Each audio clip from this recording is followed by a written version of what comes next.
नमस्कार, मैं हूँ रचना सिंह और आप देख रहे हैं हमारा फोन इन लाइव प्रोग्राम। जी हाँ, बिहार बिहान। वर्ल्ड लिवर डे पर आज हम जिसे अपने कार्यक्रम में हमने बुलाया है वो बेहद ही ख़ास हैं। उनकी एक्सपर्टीज़ है सालों की और वो इस विषय में आपको सबसे बेहतर तरीके से बता सकते हैं। और लिवर संबंधी आपके दिमाग में और जो भी बातें सामने आ रही होंगी या सवाल जो आपके दिमाग में आ रहे होंगे उसके वो जवाब जो हैं वो आपको यहाँ बैठे बैठे ही यहाँ से दे सकते हैं। तो हमारे कार्यक्रम में जुड़े रहिएगा और बने रहिएगा हमारे साथ। तो हम स्वागत करते हैं, हमारे साथ हैं आज स्टूडियोज़ में डॉक्टर रमेश कुमार जो एडिशनल प्रोफेसर हैं, साथ ही हेड ऑफ डिपार्टमेंट हैं gastroenterology, all India institute of medical sciences, Patna से। सर बहुत बहुत स्वागत है आपका हमारे कार्यक्रम में। नमस्कार, इस स्टूडियो में बुलाने के लिए। जी सर, चूँकि हमने अभी ये रिपोर्ट देखी और उसमें काफ़ी गहन बातचीत थी और सारी चीज़ें हमने सुनी, हम ये समझना चाहते हैं कि आज के इस बदलते दौर में क्यों लिवर का ख्याल रखना इतना ज़्यादा ज़रूरी हो गया है और क्या ऐसी समस्याएं हैं जो लिवर में ख़राबी आने की वजह से हो सकती हैं? सबसे पहले तो आपने जो वीडियो क्लिप बनाई हैं काफ़ी ही बेहद जानकारी वाले हैं। लगभग आपने सारी बातें को बता ही दिया है। जहाँ तक लीवर की बीमारी का सवाल है, आजकल जो सबसे कॉमन जो लिवर डिजीज़ हम लोग देख रहे हैं वो है फैटी लिवर डिजीज़, जो कि मोटापा और डायबिटीज़ से काफ़ी क्लोजली लिंक्ड है। तो रिसेंटली ICMR जो कि Indian council of medical research है, वो अपने शोध में पाया कि इंडिया में डायबिटीज़ का जो प्रेवलेंस रेट है वो लगभग 10% से लेकर 30% तक है। साउथ इंडिया में ज़्यादा है और मोटापा 15 से 35%। तो आप समझ सकती हैं कि डायबिटीज़ में फैटी लिवर डिजीज़ का प्रेवलेंस 70 to 80% है एंड मोटापा में भी उतना ही लगभग। तो जिस रफ्तार से डायबिटीज़ और मोटापा बढ़ रहा है तो फैटी लिवर डिजीज़ बढ़ रहा है। इतना हो गया कि क्रॉनिक लिवर डिजीज़ की बात करें तो सबसे कॉमनेस्ट कॉज हो गया फैटी लिवर डिजीज़। और ये हमारे इस समय लिवर ट्रांसप्लांट, लिवर कैंसर और लिवर सिरोसिस का सबसे कॉमन कारण बनते जा रहा है।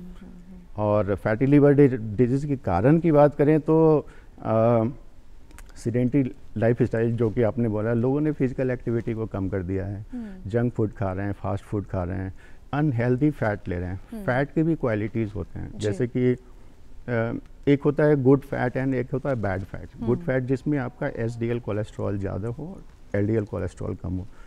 तो जो आपका सॉलिड फैट होते हैं जैसे बटर हो गए, एनिमल फैट हो गए या चीज़ हो गए, ये बैड फैट कैटेगरी में आते हैं। तो इस तरह का फैट जो कि जंक फूड में ज़्यादा यूज होते हैं, तो उसकी लोगों ने इवन बच्चों लोगों में फैटी लिवर एंड मोटापा ज़्यादा देखा जा रहा है because of this only, sedentary lifestyle and junk food. Sir, क्या लाइफस्टाइल से ही सारी समस्याएं हैं या कुछ ऐसे हैं जो हेरिडिटरी भी है या कुछ ऐसे इश्यूज हैं जो कि जो इन्फेक्शन से हो सकते हैं? हाँ, तो दूसरा जो ग्रुप है हमारे लिवर डिजीज़ का वो है इन्फेक्टिव कॉजेज़, जिसमें वायरल हेपेटाइटिस आते हैं। तो वायरल हेपेटाइटिस का भी एक बड़ा सा स्पेक्ट्रम है, जैसे हेपेटाइटिस A हो गया, B, C, D, E, so many. तो इसमें भी 2 प्रकार के ट्रांसमिशन होते हैं। एक तो हेपेटाइटिस A जो कि बच्चों में कॉमन होता है एंड हेपेटाइटिस E एडल्ट्स में। ये आपका कॉन्टेमिनेटेड फूड एंड वाटर से ट्रांसमिट होते हैं। एंड हेपेटाइटिस B और C जो होते हैं इन्फेक्टेड ब्लड प्रोडक्ट, जैसे आपने ट्रांसफ्यूजन कराया है और इन्फेक्टेड ब्लड था तो आपको वो हेपेटाइटिस B की इन्फेक्शन हो सकती है। इसके अलावा कुछ इन्फेक्शन होते हैं जो कि पैरासिटिक होते हैं, जैसे लीवर में एब्सेस बन जाते हैं तो अमीबा से होता है या बैक्टीरिया से होता है। कुछ ऑटोइम्यून डिजीजेज होते हैं जिसमें कि आपका इम्यून सिस्टम आपके अगेंस्ट काम करने लगता है। अच्छा। जैसे ऑटोइम्यून लिवर डिजीज फीमेल में ज़्यादा होते हैं ये। इसके अलावा जेनेटिक कॉज भी जैसे आपने बताया बच्चों में होते हैं, जैसे बिलियरी एट्रेसिया, विल्सन डिजीज। तो काफ़ी सारे डिजीज़ हैं जो कि आपका हेरिडिटरी एंड जेनेटिक से लिंक्ड हैं। एंड बहुत सारे डिजीज़ आइट्रोजेनिक होते हैं। आइट्रोजेनिक कहने का मतलब है कि आपने खुद कुछ कंज्यूम किया और उससे हो गया, या तो अल्कोहल हो, या ड्रग्स हो, या कुछ टॉक्सिक मेडिकेशन हो। तो इवन ये पाया गया कि बहुत सारा जो आयुर्वेदिक पदार्थ हैं, स्पेशली गिलोय, उसमें भी पाया गया है कि लीवर हेपेटाइटिस होता है। अच्छा, तो क्या ज़्यादा सेवन से होता है?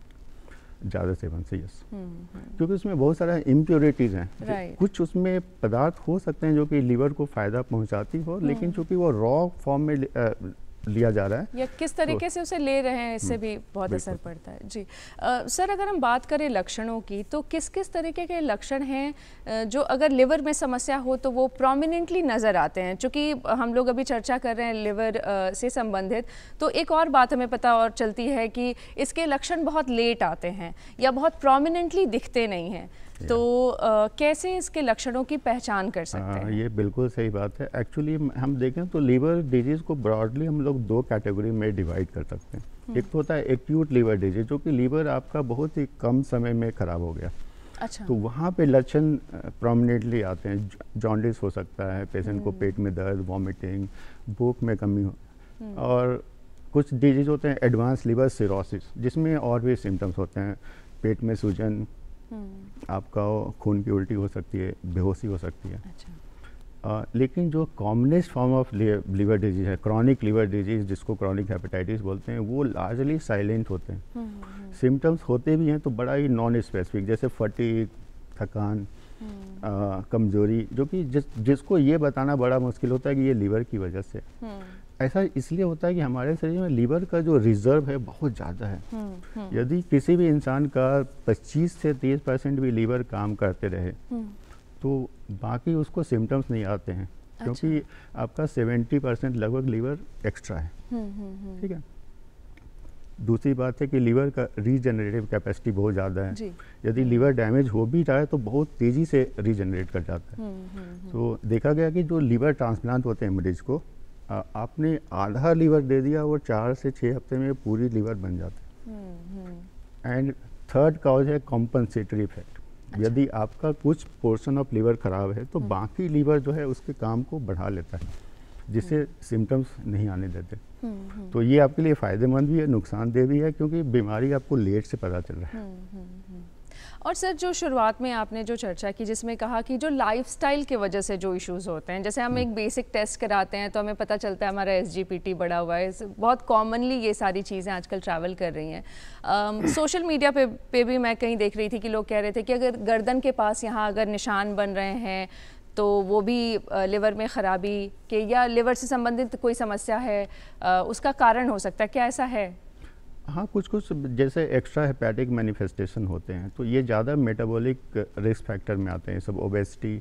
अच्छा। तो जैसा कि मैंने बताया कि जितने भी मेटाबॉलिक रिस्क फैक्टर हैं, चाहे वो डायबिटीज़ हो, मोटापा हो या डिसलिपिडेमिया हो, आपका लिपिड्स ख़राब क्वालिटी हैं ब्लड में, तो वो सब का स्किन मैनिफेस्टेशन भी होते हैं, जो कि इनडायरेक्टली इंडिकेट करता है कि आपका लीवर की जांच होनी चाहिए। जो कॉमनेस्ट जांच है जो फैटी लीवर डिजीज़ के लिए हम लोग करते हैं वो है SGOT एंड SGPT। तो लेकिन ज़रूरी नहीं है कि फैटी लीवर डिजीज़ है तो SGPT बढ़ा ही रहेगा। अच्छा, ऐसा भी नहीं है? हाँ, ऐसा है। सर, अभी आप टेस्ट की बात कर रहे हैं तो हम ये जान ही लेते हैं अभी कि कौन कौन से ऐसे टेस्ट हैं जो करा सकते हैं, या कब कब कराना जो है वो ज़रूरी हो जाता है, या क्या कोई एक सर्टेन एज है जहाँ आकर के इस तरीके के टेस्ट एनुअली या हाफ ईयरली भी करा सकते हैं? ऐसा कोई गाइडलाइंस तो नहीं है, लेकिन मुझे लगता है कि एक ख़ास अंतराल के बाद आपका एक बेसिक टेस्ट, जस्ट बिलिरुबिन और SGPT आप टेस्ट कर सकते हैं। अच्छा। मे बी आफ्टर 40 ईयर्स आप 2 साल 4 साल, पर्टिकुलरली आप में रिस्क फैक्टर है तो रिस्क फैक्टर, एंड स्पेशली आप अल्कोहल वगैरह ले रहे हैं या मोटापा है, डायबिटीज़ है, तो लीवर की जांच जरूर होनी चाहिए। जनरल पॉपुलेशन में जिसमें रिस्क फैक्टर नहीं है वो वहाँ उतना ज़रूरी नहीं है, वहाँ पे ज़रूरी नहीं है, लेकिन आप यदि अपने लीवर को, हेल्थ को लेकर ज़्यादा कॉन्शियस हैं तो आप करा लीजिए। जी जी। सर, अभी आज के समय में जो सबसे बड़ी समस्या जो है वो है मोटापा। अभी फिटनेस मंत्रा में भी हम उसकी चर्चा कर रहे थे, और ऐसे भी आप और हर कोई जो आपको जिम में भी अगर नज़र आ रहा है या कोई अगर आपको पार्क्स में भी नज़र आ रहा है तो कारण वही है कि पेट कम करना है और अपने आप को हेल्दी रखना है या वेट लूज़ करना है। बच्चों में लेकिन ओबेसिटी की समस्या पहले उस तरीके से नहीं देखी जा रही थी, लेकिन अब बहुत ज़्यादा देखी जा रही है। तो ये बच्चों में इस तरीके के बदलाव आने का क्या कारण है, और क्या अगर बहुत कम उम्र में अगर लिवर कॉम्प्रोमाइज़ हो जाता है तो आगे जाकर के और क्या क्या समस्याएं हो सकती हैं? हाँ, तो बच्चों में मोटापा की जो संख्या है वो बढ़ रही है। इसका मेन कारण वही है आपका अनहेल्दी डाइट। आप जंक फूड खा रहे हो, एंड लोगों में आजकल चूँकि जो जिस तरह से समाज में चेंज हुआ है, बच्चों अब पहले बच्चे लोग स्पोर्ट्स वगैरह एक्टिविटी में इन्वॉल्व होते थे, लेकिन अब वो मोबाइल पे लेके घर पे पड़े रहते हैं, तो सीडेंट्री लाइफस्टाइल भी हो गया है। एंड बहुत सारे ईटरीज एंड फूड ऑप्शंस आ गए हैं, तो लोग ऑर्डर करके वो जंक फूड खा रहे हैं, फास्ट फूड खा रहे हैं। तो वो सब एक मेजर कारण है मोटापा का। एंड फैटी लिवर डिजीज़ यदि होता है तो उसमें तकरीबन 10 से 20% अप टू 20% जो बच्चे होते हैं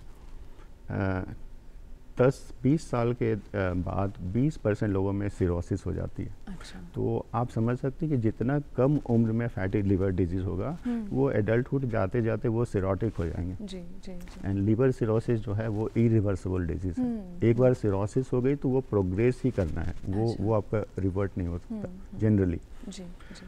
तो आप समझ सकते हैं कि यदि बच्चों में ये मोटापा बढ़ेगी तो ज़्यादा फैटी लिवर डिजीज़ होंगे। और वो दूसरी कारण है अनहाइजेनिक लाइफस्टाइल। यदि आप हैंड वॉश ठीक से नहीं कर रहे हैं, आप पर्सनल केयर, आप कॉन्टेमिनेटेड वाटर या फूड का सेवन कर रहे हैं, तो वो भी ज़रूरी है कि आपका जो फूड है वो क्लीन होनी चाहिए, वाटर आपका फिल्टर या बॉयल होनी चाहिए, सो दैट जो भी वायरल हेपेटाइटिस वाले जो रिस्क फैक्टर हैं वो आपका कम हो सके। बिल्कुल बिल्कुल। सर एक और सवाल है मेरा महिलाओं से संबंधित। महिलाओं में लिवर से संबंधित कौन कौन सी समस्याएं जो हैं वो प्रोमिनेंटली नज़र आती हैं, या वो क्या और कर सकती हैं, या क्या कुछ लाइफस्टाइल में सुधार कर सकती हैं? जनरली जो बीमारियां पुरुषों में कॉमन है वो तो फीमेल में भी होती हैं, लेकिन महिलाओं में कुछ बीमारियां हैं जो कि एडिशनल रिस्क फैक्टर हो जाते हैं। अच्छा। जैसे मैंने बताया कि ऑटोइम्यून लिवर डिजीज़ महिलाओं में ज़्यादा देखा जाता है। अब इसके पीछे बहुत सारे कारण हो सकते हैं। दूसरी जो बीमारी है प्रेगनेंसी से रिलेटेड लिवर डिजीज़। प्रेगनेंसी में जो शरीर में काफ़ी सारे हार्मोनल चेंजेस आते हैं जो कि लिवर को प्रभावित करते हैं। तीसरा कैटेगरी होता है कि आप बहुत सारे हार्मोनल थेरेपी लेते हो फीमेल में फॉर वेरियस गायनोकोलॉजिकल रीजंस, चाहे वो एस्ट्रोजन हो या प्रोजेस्टेरोन, वो दोनों दवाइयाँ जो है लिवर को नुकसान पहुंचाती है।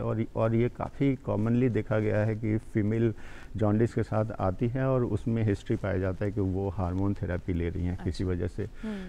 इवन इनफर्टिलिटी की बात करें तो पीसीओडी के लिए भी लेते हैं। जी जी। सर एक और कॉमन सवाल है कि फैटी लिवर और लिवर फैट क्या अलग अलग चीज़ें हैं या दोनों एक ही हैं? क्योंकि कई बार इसको लेकर के बहुत सारा कन्फ्यूजन भी है। नॉर्मली देखिए लिवर में फैट तो होता है, क्योंकि फैट लिवर जो है बड़ा सेंट्रल ऑर्गन है जो कि फैट को मेटाबॉलिज्म को रेगुलेट करता है। इनफैक्ट लिवर फैट को शरीर से निकालती है।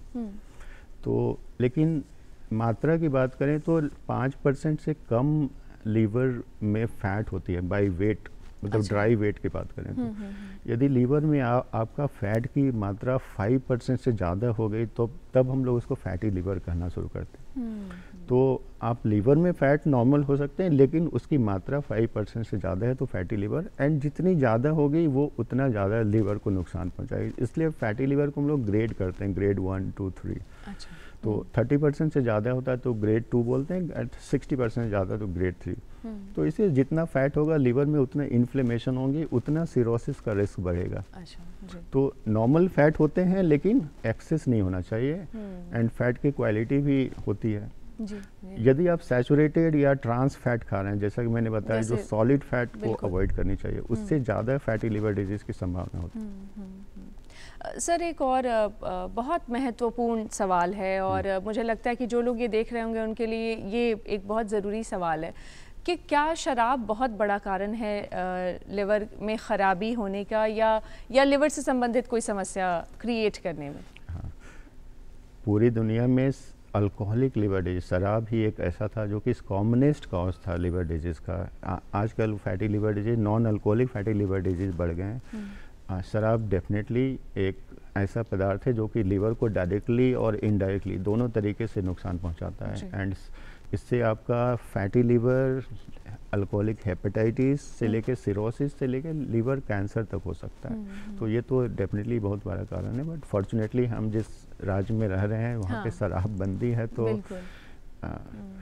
इसकी संख्या तो कमी हुई है, लेकिन फिर भी पूरी तरह से नहीं, क्योंकि लोग कहीं ना कहीं से वो सेवन कर रहे हैं।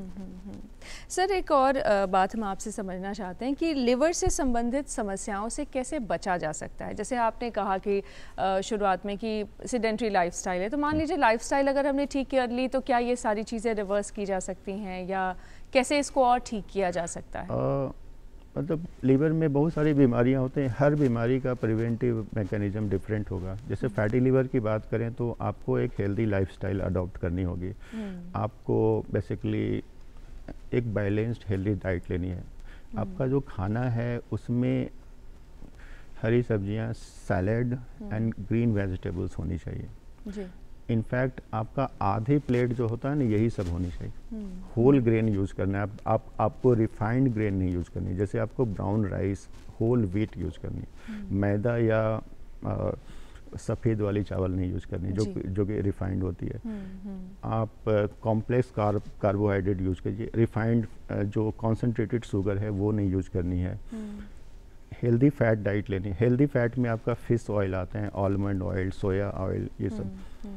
चीज़, butter and animal fat, specially meat में जो फैट होते हैं उसको अवॉइड करनी है। फाइबर डाइट बढ़ानी है, क्योंकि फाइबर से आपका फैट मेटाबॉलिज्म भी बेटर होता है। उससे भी ज़रूरी है कि आप डाइट के साथ साथ आप फिजिकल एक्टिविटी को बढ़ाएं।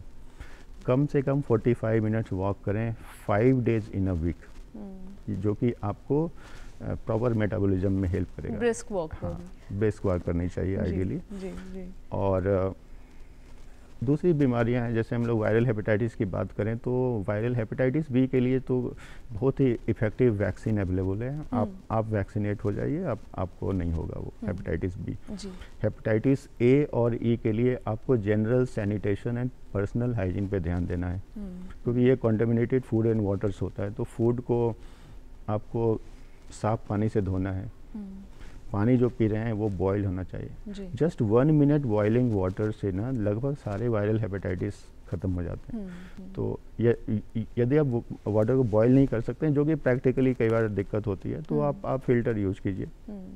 इवन जो रिवर्स ऑस्मोटिक फ़िल्टर है हमारे RO सिस्टम में, वो भी लगभग सारे वायरल हेपेटाइटिस को हटा देते हैं, हेपेटाइटिस वायरस को।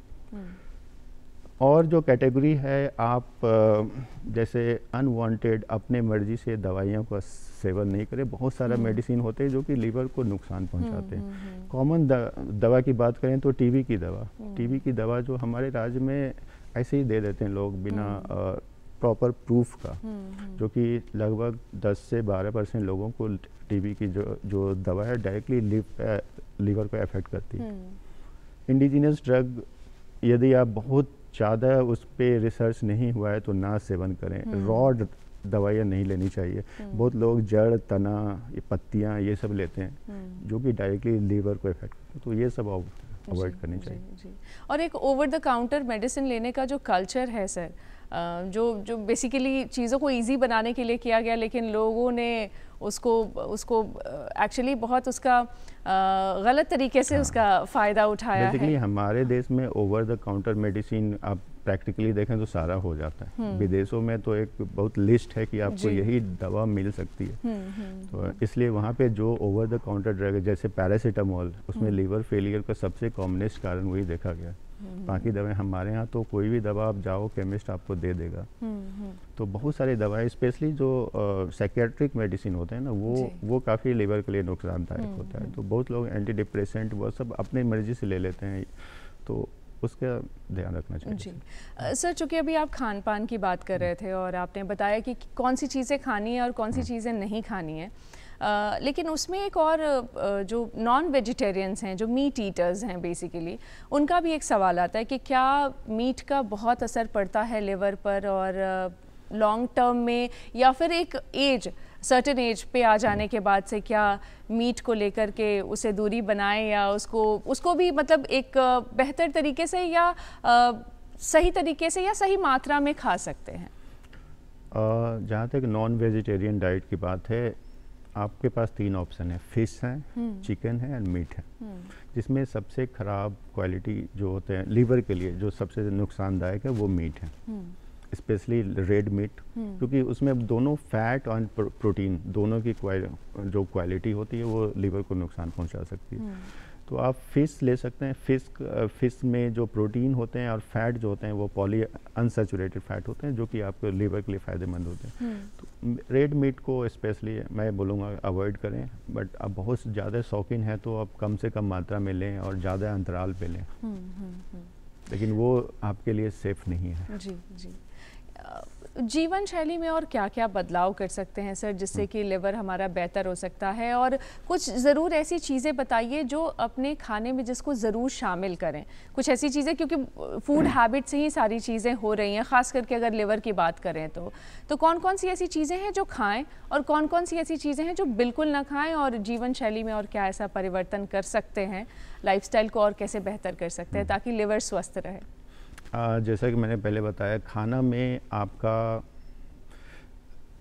हाफ ऑफ द जो मील है, कैलोरी है, प्लेट, आधे प्लेट आपका जो है ना ग्रीन वेजिटेबल होनी चाहिए, सैलेड होनी चाहिए या और फ्रूट्स होने चाहिए, जिसमें आपका प्रचुर मात्रा में fibres, vitamins, minerals and antioxidant. ये एंटीऑक्सीडेंट लीवर के लिए बहुत ही फ़ायदेमंद होते हैं, क्योंकि जितनी भी क्रॉनिक हेपेटाइटिस होते हैं उस सब में ऑक्सीडेटिव स्ट्रेस बढ़ा होता है। तो ये आपको लीवर के लिए फ़ायदेमंद होगा जी। आप ग्रेन्स की बात करें, कार्बोहाइड्रेट की बात करें, तो आप होल ग्रेन्स यूज करें। आप रिफाइंड वाली चीज़ें नहीं लें, कॉन्सेंट्रेटेड शुगर नहीं लेनी है। शुगर बेवरेजेस जितने भी हैं, चाहे वो कोल्ड ड्रिंक्स हो या मीठी शरबत हो, वो सब अवॉइड करें जिसमें सुक्रोज ज़्यादा होता है, जो कि लीवर को डायरेक्टली नुकसान पहुंचाती है। प्रोटीन, लीन प्रोटीन प्रेफर करना चाहिए, जो कि फ़िश एंड चिकन में होता है, जबकि नॉन लीन प्रोटीन होते हैं आपका मीट में। तो वो बेसिकली प्रोटीन के साथ साथ काफ़ी मात्रा में फैट उसमें लिंक्ड होते हैं, इसलिए वो आपको लीवर को नुकसान पहुंचाएंगे। अलग से आपको कोई भी दवा, एंटीऑक्सीडेंट हो या विटामिन लेने की ज़रूरत नहीं है। यदि आप एक सफिशिएंट अमाउंट में आप ग्रीन वेजिटेबल ले लें, कच्चे चीज़ों की मात्रा ज़्यादा बढ़ाएं। जैसे आप फल ले रहे हैं तो आप मतलब रॉ फल खाएं, रॉ जूस के फॉर्म में नहीं, उसको रॉ खाएं तो ज़्यादा बेहतर। जूस नहीं, आप पैकेज जूस तो बिल्कुल नहीं है, आप रॉ खाइए, छिलके के साथ खाएं, क्योंकि फाइबर बहुत ज़रूरी है। जी जी जी। साथ में आपको अल्कोहल को अवॉइड करनी है, फिजिकल एक्टिविटी बढ़ानी है, जो भी प्रिवेंटेबल डिजीज़ हैं वैक्सीनेट कर लीजिए अपने आप को, अनवांटेड मेडिसिन ना लें। मल्टीविटामिन्स लोग लेते हैं सर, क्या वो लेना सही है? और बिल्कुल सही नहीं है। बहुत ही स्पेसिफिक इंडिकेशन होते हैं जहाँ पे आपका प्रूवन या तो डेफिशिएंसी प्रूवन है या बहुत ही स्पेसिफिक सिम्टम्स हैं। अब जैसे किसी को नाइट ब्लाइंडनेस है तो वहाँ पे विटामिन ए की ज़रूरत होगी, वहाँ पे लेनी है। ओरल अल्सर है तो वहाँ पे हम लोग देते हैं, बट अब ये जनरली सारे मरीज को मल्टीविटामिन देना वो नहीं देनी चाहिए, क्योंकि बहुत सारे विटामिन्स होते हैं जो कि वाटर सॉल्युबल नहीं होते हैं, वो हमारे शरीर में जमा होकर वो नुकसान भी पहुंचा सकते हैं। और कई बार सर लोगों को लगता है कि उनको किसी तरीके की हरारत हो रही है या तबीयत ठीक नहीं है तो वो ओवर द काउंटर जाकर के सबसे पहले मल्टीविटामिन ले लेते हैं, तो वो इसका कोई साइंटिफिक बेसिस नहीं है। बहुत लोगों को लगता है कि मैंने ये ले लिया तो मुझसे ताकत आ गई, तो उसमें मैं बोलूँगा ये जस्ट एक प्लेसिबो इफेक्ट है। प्लेसिबो इफेक्ट मतलब आपने साइकोलॉजिकली अपने बॉडी को कन्विंस कर लिया कि इसी से मुझे फ़ायदा हुआ है, तो जी उसका कोई ज़्यादा साइंटिफिक बेसिस नहीं है वैसे। जी जी। सर, वर्ल्ड लिवर डे पर एक छोटा सा मैसेज जो आप हमारे दर्शकों को देना चाहें? मैसेज मेरा वही होगा कि आप हेल्दी लाइफस्टाइल को अडॉप्ट करें, सीडेंट्री लाइफ से बचें, हेल्दी खाना खाएं, जैसा कि मैंने बताया, शराब नहीं पिएं, दवाइयाँ आप डॉक्टर की सलाह के बिना ना लें, और बहुत सारी जो देसी दवाइयाँ होते हैं, इंडिजिनस मेडिसिन, उसके बारे में पूरी जानकारी, जिसको शायद मुझे भी उतनी पता नहीं हो, जानकारी सेफ्टी प्रोफाइल देख के समझ के डॉक्टर से बात करके लें। जी सर, सुबह सवेरे आपने इतना वक्त निकाला हमारे लिए वर्ल्ड लिवर डे पर, आपने इतनी अच्छी जानकारी दी, इसके लिए आपका बहुत बहुत धन्यवाद। नमस्कार, धन्यवाद। इस वेडिंग सीज़न जो ब्राइड बनने वाली हैं यानी ब्राइड टू बी जो हैं वो कैसा मेकअप खोज रही हैं, क्या चाहती हैं अपने मेकअप आर्टिस्ट से और कैसी दिखना चाहती हैं अपने सबसे स्पेशल डे पर, इसी विषय पर आज बात करने के लिए हमने हमारे स्टूडियोज़ में बुलाया है मेकअप आर्टिस्ट को और वो आपको डिटेल में बताएंगी कि आपको क्या कुछ करना चाहिए अपने वेडिंग डे के लिए और कैसा मेकअप आप अपने स्किन टोन या फिर आप अपनी चॉइस के अकॉर्डिंग ले सकती हैं। तो आज हमारे साथ हैं बिहार की जानी मानी मेकअप आर्टिस्ट भावना वर्मा जी, जो प्रिया वर्मा जी के नाम से भी जानी जाती हैं, पायल वर्मा जी के भी नाम से जानी जाती हैं। तो कार्यक्रम में आज उनका स्वागत है। मैम बहुत बहुत स्वागत है आपका कार्यक्रम में। तो भावना जी, पायल जी, कई सारे नाम हैं आपके। तो हम ये सबसे पहले आपसे जानना चाहते हैं कि आपकी ये मेकअप की जर्नी कैसे स्टार्ट हुई, कैसे लगा कि इस तरफ आना चाहिए और इसमें अपना करियर बनाना चाहिए? एक्चुअली मेकअप जो है ना वो मेरा बचपन से शौक था, पर उस समय ये करियर नहीं कभी हुआ करता था, तो घर पे ही हम कोशिश करते थे कि सबका मेकअप करते रहे। लेकिन जैसे जैसे समय चेंज होता गया तो पता चला कि मेकअप एक आर्टिस्ट बनना बहुत अच्छा फील्ड है और बहुत अच्छा इसमें हर तरह से स्कोप है, इनकम है। तो हमको लगा कि इसमें आगे बढ़ना चाहिए और इसको अपने प्रोफेशन में लाना चाहिए, अपने पैशन को प्रोफेशन में कन्वर्ट कर देना चाहिए। तो क्या फैमिली का सपोर्ट था इस तरफ, क्योंकि कई बार आप बहुत अलग चीज़ें चुन लेते हैं, बहुत रेगुलर कुछ ना करके कुछ हटके करते हैं तो कई बार चैलेंजेस भी आते हैं। बिल्कुल बिल्कुल, आप बहुत सही बोल रही हैं। पर ऐसा है ना कि जब हम मेकअप में इतना इन्वॉल्व हो चुके थे, सबको पता था कि मेकअप मेरे लिए सब कुछ है, हम कुछ भी कर रहे हैं पर मेरा ध्यान हट के कहीं ना कहीं मेकअप पे ही जा रहा है। तो फैमिली का बहुत सपोर्ट है हमको, मेरे हस्बैंड का बहुत सपोर्ट है और उन्होंने मुझे आगे बढ़ाने में कहीं कोई कमी नहीं छोड़ी। जी बिल्कुल जी। मैम, चूंकि अब बात करते हैं उन सभी लड़कियों की जो सामने हमारे बैठी होंगी टेलीविज़न स्क्रीन के और अभी बस ये जानना ही चाहती होंगी कि इस वेडिंग सीज़न में किस किस तरीके का मेकअप वो ले सकती हैं, कौन कौन से ऐसे मेकअप के ऑप्शंस हैं उनके पास जो वो चूज़ कर सकती हैं और क्या चूज़ करते समय किन बातों का ख्याल रखना चाहिए, ये भी बता दीजिए। बिल्कुल, अभी मेकअप का ऑप्शन बहुत सारा है। आप बेसिक मेकअप जा सकते हैं जिसमें ना बहुत हर चीज़ सटल रहता है, HD मेकअप जा सकते हैं, high definition makeup, air brush makeup, advance की तरफ जैसे जैसे आप आगे बढ़े तो ये सारे मेकअप ऑप्शन अभी है और जिनका जैसा बजट, क्योंकि बजट भी बहुत मायने रखता है। जैसे हम आगे बढ़ते हैं ना तो हमारा मेकअप भी कॉस्टली होता चला जाता है, तो बजट बहुत इम्पॉर्टेंट रोल होता है। प्लस अभी उनका ध्यान क्या रखना है कि सबसे पहले हमको अपना स्किन केयर रूटीन वो बहुत इम्पॉर्टेंट है। जब एक टू बी जो ब्राइड होती है उनको 1-2 महीने पहले से अपना स्किन तैयारी अच्छे से करनी शुरू कर देनी चाहिए। फेशियल है और जो भी हमारा वैक्सिंग है, ये सब अपना प्रॉपर एक सैलून सर्विस लेते रहना चाहिए और प्लस हाइड्रेट रहना चाहिए। CTM मतलब कि क्लिनजिंग, टोनिंग एंड मॉइस्चराइजिंग, ये बहुत इंपॉर्टेंट रोल है, तो वो रेगुलर करना चाहिए, डे एंड नाइट करना चाहिए। और बाहर क्योंकि जो ब्राइड होती हैं वो शॉपिंग तो बहुत करती हैं, सन से बहुत एक्सपोज्ड बिल्कुल, तो उनको बहुत ज़रूरत है कि सनस्क्रीन के बिना वो कहीं ना निकले। तो वो सब छोटी छोटी चीज़ें हैं जो ध्यान रखनी चाहिए उनको। मैम, चूँकि अभी जैसा कि हम लोग बात कर रहे हैं, आपने HD मेकअप का नाम लिया। अब लोग कहते हैं कि अब हम मेकअप करते हैं कैमरा के लिए और सामने से वो मेकअप अलग दिख रहा होता है, क्योंकि कैमरा की इतनी डिमांड हो गई है कि और आप जिस तरीके की टेक्नोलॉजी अब यूज़ कर रहे हो उसे अकॉर्डिंग अब मेकअप का होना इम्पॉर्टेंट है। बिल्कुल। तो आप लोग कैसे उसमें खुद को एडजस्ट कर पाती हैं कि ब्राइड सामने से भी अच्छी लगे और ऑन कैमरा भी अच्छी लगे? जो HD मेकअप है ना, जो हाई डेफिनेशन मेकअप होता है, कैमरा में तो ऑब्वियसली बहुत अच्छा लगेगा, लेकिन ऐसा नहीं है, वो आप सामने से भी वो स्किन को ब्लर इफेक्ट देता है और जो रिंकल्स होता है उनको वो फाइन रिंकल्स को हाइड कर देते हैं। तो हमारे बहुत सारे जो मार्क्स होते हैं, स्पॉट्स होते हैं, जो वो हम लोग उसको बिल्कुल फ्लॉलेस कर देते हैं, जो कि एक टेक्निक है मेकअप का, उसके कंसीलिंग और फाउंडेशन वगैरह सारे टेक्निक से। तो मेकअप सामने से भी उतना ही प्यारा दिखता है। ऑब्वियसली मेकअप कैमरे में जाना है तो और डिटेलिंग दिखता है, तो वो HD होना हमेशा अच्छा होता है प्रोडक्ट। जी, मतलब वो प्लस है अगर आप हाँ, उस तरीके का मेकअप लेते हैं तो। एक और चीज़ जानना चाहते हैं आपसे कि जब भी मेकअप की बात आती है तो ऑब्वियसली आपके पास ब्राइड पहले आती होंगी, विजिट करती होंगी और कुछ डेमोन्स्ट्रेशंस भी चाहते होंगे वो लोग। हम ये जानना चाहते हैं कि आप लोग क्या सजेस्ट करते हैं और किस लेवल पे सजेस्ट करते हैं? क्या स्किन टोन के अकॉर्डिंग या फिर फेस के शेप के अकॉर्डिंग या फिर जो वो पहनने वाली हैं, जो आउटफिट उसके अकॉर्डिंग? नहीं, हम लोगों को ना बताना उनको बहुत ज़रूरी होता है कि अगर आप वार्म टोन है, कूल टोन है या न्यूट्रल टोन है, उसके अकॉर्डिंग आपके ऊपर कौन से आउटफिट के कलर्स आप पे अच्छे लगेंगे या नहीं, फिर ज्वेलरी का शेप क्या होगा, अगर हमारा नेक ब्लाउज का नेक का डिज़ाइन क्या है उसके अकॉर्डिंग ज्वेलरी शेप क्या होना चाहिए, तो ये सारा सजेशन हम लोग देते हैं। फिर अंडरटोन हम लोग बहुत मैटर करता है कि अगर आपका वार्म अंडरटोन है तो मेकअप आप ऐसा नहीं है कि आप फिर कूल अंडरटोन वाला हम दे तो वो सारी चीज़ें बहुत ध्यान रखना पड़ता है। इन चीज़ों का उनको फिर सजेशन भी देते हैं कि आप इस कलर का लहंगा या इस कलर का ज्वेलरी आप चूज़ करें, तो वो सारी चीज़ों का उनको गाइड करना पड़ता है। तो क्या ऐसा भी है कि कुछ लोग आते हैं और चूंकि इंडिया में एक कॉन्सेप्ट जो है एक फेयर टोन का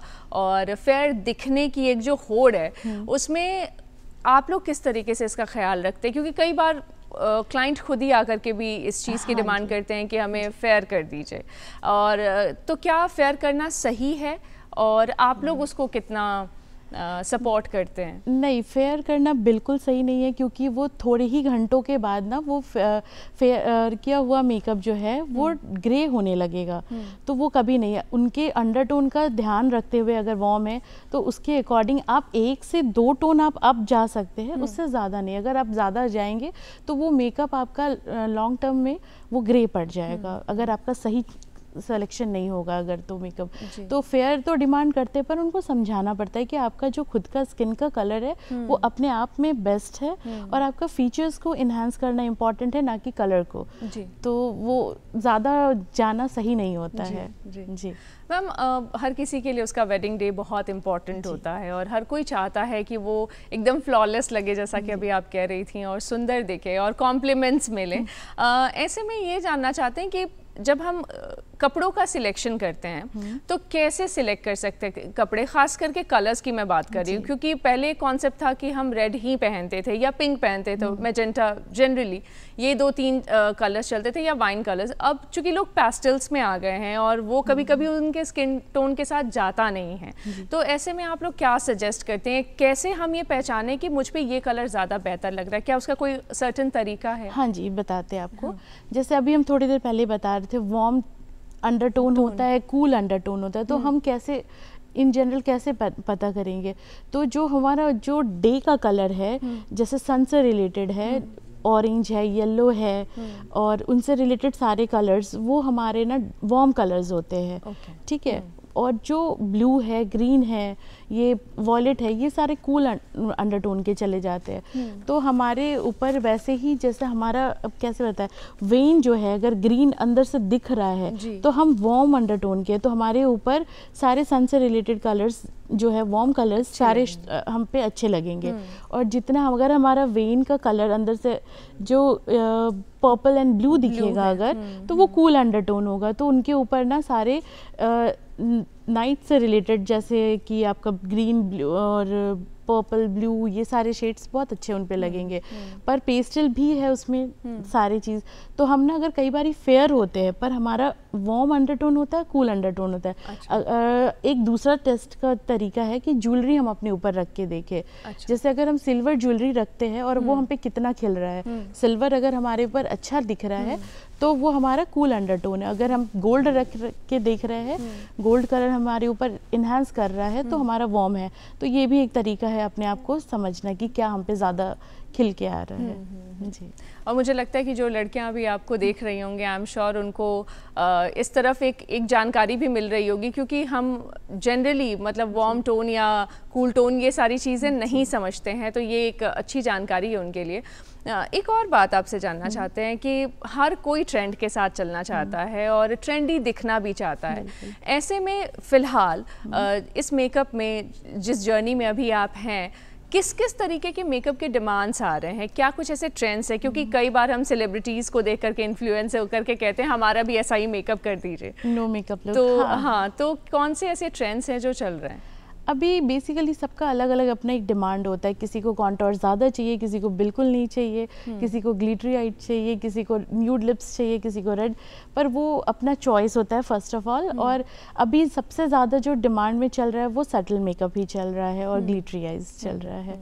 तो अभी सबसे ज़्यादा डिमांड सटल बेस हो, नॉन केकी हो, लाइट लुक हो मेकअप का, लेकिन वो एकदम दिखे कि हाँ फीचर्स मेरे पूरे शार्प हो रखे हैं। तो अभी बस यही ट्रेंड में चल रहा है। तो पायल जी, एक और बात है यहाँ पे कि कई बार लोग कहते हैं कि नो मेकअप लुक में इतना टाइम कहाँ से लग गया और इतना कितना आपने समय दे दिया उसमें, तो कैसे आप लोग उसे बैलेंस करती हैं? क्योंकि सुनने में बहुत अच्छा लगता है नो मेकअप लुक, लेकिन इट्स टाइम टेकिंग ऑल्सो, और उसमें बहुत वक्त जाता है और काफ़ी सारे प्रोडक्ट्स भी लगते हैं उसमें। जी, रीज़न ये है ना नो मेकअप लुक का, क्योंकि जब भी हम नो मेकअप लुक क्रिएट करते हैं, एक तो पहले सबसे ज़्यादा ये हो जाता है कि high and product he use कर सकते हैं क्योंकि लेयर थिन होती है। दूसरी बात है कि उसको इतने अच्छे से ब्लेंडिंग करना होता है कि वो ना दिखे और आपका हर फीचर्स इनहेंस भी हो जाए। तो ना दिखने के प्रोसेस में जो इतनी ब्लेंडिंग होती है तो वो टाइम टेकिंग होती है, इसलिए उसमें समय ज़्यादा लगता है और वो कॉस्टली भी होता है इनफैक्ट नो मेकअप लुक जी। तो इसीलिए उसमें समय ज़्यादा लगता है जी। मेकअप को लेकर के कई सारे मिथ भी हैं, बहुत सारी गलत फहमियाँ भी हैं, और आपके पास लोग आते होंगे तो ऑब्वियसली बहुत सारे क्वेश्चंस लेकर के आते होंगे, और कई ऐसे भी लेकर आते होंगे जिससे आप भी फेडअप होते होंगे कि ये आप क्या पूछ रहे हैं।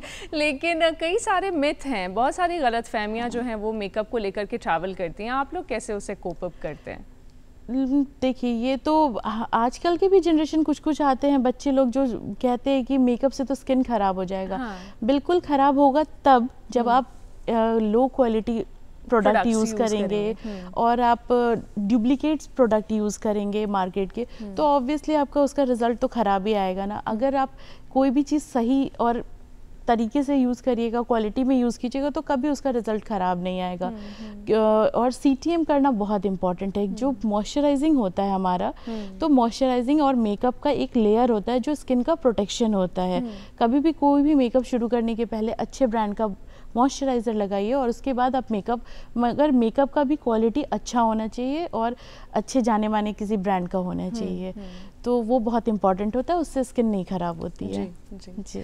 ब्राइड की तो बात हो गई जी। और अब बेसिक एक बात कर लेते हैं उन सभी लोगों की, क्योंकि ब्राइड्स तो कम ही होती हैं, पार्टी में जाने वाले लोगों की संख्या ज़्यादा होती है। तो पार्टी मेकअप कैसा होना चाहिए? और उसमें चूंकि बहुत लोग बहुत वक्त नहीं देना चाहते हैं, आई एम श्योर बहुत सारी ऐसी लेडीज़ हैं जो अभी हमें देख रही होंगी जो घर में काम करते हुए तैयार होते हुए निकल जाती हैं। तो ऐसे में बहुत बेसिक आप पार्टी मेकअप लुक के लिए क्या कुछ सजेस्ट करना चाहती हैं उन सभी लोगों के लिए जो खास करके जो होम मेकर्स हैं? जी जी बिल्कुल, बस उनके लिए भी यही सजेशन है कि आप CTM प्रॉपर करें और फिर आप फाउंडेशन का एक हल्का लेयर लगाएं और आई शेडो का भी बहुत एक सिंगल या डबल शेड, इससे ज़्यादा ना करें क्योंकि वो बहुत ज़्यादा हो जाएगा। पतली सी लाइनर, लिपस्टिक, तो पार्टी मेकअप के लिए आप रेडी हो जाएंगे। जिनको ब्लश पसंद है वो ब्लश ज़रूर लगाएं। पार्टी मेकअप में ऐसा क्या है जो आप सजेस्ट करती हैं कि ये तो होना ही चाहिए? क्योंकि कई सारी हमारी मम्मियाँ हैं जो बिल्कुल भी मेकअप नहीं लगाना चाहती हैं और जो कुछ भी नहीं करना चाहती हैं, तो ऐसे में आप उन्हें क्या सजेस्ट करना चाहती हैं? उनको तो हम ज़रूर कहेंगे कि वो अपना प्रॉपर केयर करें और अपना भी ध्यान रखें। और फ्लॉलेस बेस जो है ना वो किसी भी एज को बहुत अच्छा यंग करता है, तो उनको ज़्यादा नहीं तो थोड़ा सा तो मेकअप ज़रूर करवाना चाहिए। एक बेसिक मेकअप, बेस अच्छा हो और शैडो वगैरह वो नहीं पसंद करती, एक सिंपल मस्कारा लगा के, रेड लिपस्टिक, रेड बिंदी उनके लिए काफ़ी है, लेकिन उनको अपने स्किन के लिए मतलब बेस तो एक रहना चाहिए जो कि जो अनइवन टोन है वो एक फ्लॉलेस हो जाए।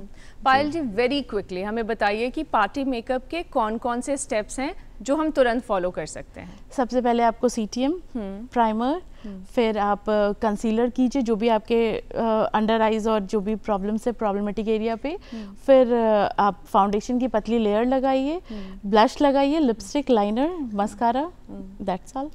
और उसके बाद आप एकदम पार्टी में जाने के लिए या पार्टी में जाने के लिए आप तैयार हैं। भावना जी, पायल जी, कई सारे आपके चूंकि नाम है, आप बहुत पॉपुलरली आप पायल के नाम से जानी जाती हैं, हाँ, तो हम लोग पायल ही आपको कहें। आप हमारे कार्यक्रम में आई, हमारे दर्शकों के लिए आपने समय निकाला और साथ ही साथ वो जो ब्राइड हैं जो घर बैठी हैं, कंफ्यूज हैं, उन्हें आपने इतने अच्छे सजेशंस दिए। आई एम श्योर उन्हें बहुत फ़ायदा मिला होगा इससे। आपका कार्यक्रम में आने के लिए बहुत बहुत धन्यवाद। थैंक यू सो मच, आपको यहाँ बुलाने के लिए हमको बहुत थैंक यू। तो दर्शकों, आज के लिए बस इतना ही। अगली सुबह आप हमारा फिर से ऐसे ही इंतज़ार कीजिएगा। हम और नए विषयों को लेकर आएंगे और आपकी सुबह को और अच्छा बनाने की कोशिश करेंगे। कार्यक्रम देखने के लिए बहुत बहुत धन्यवाद। नमस्कार।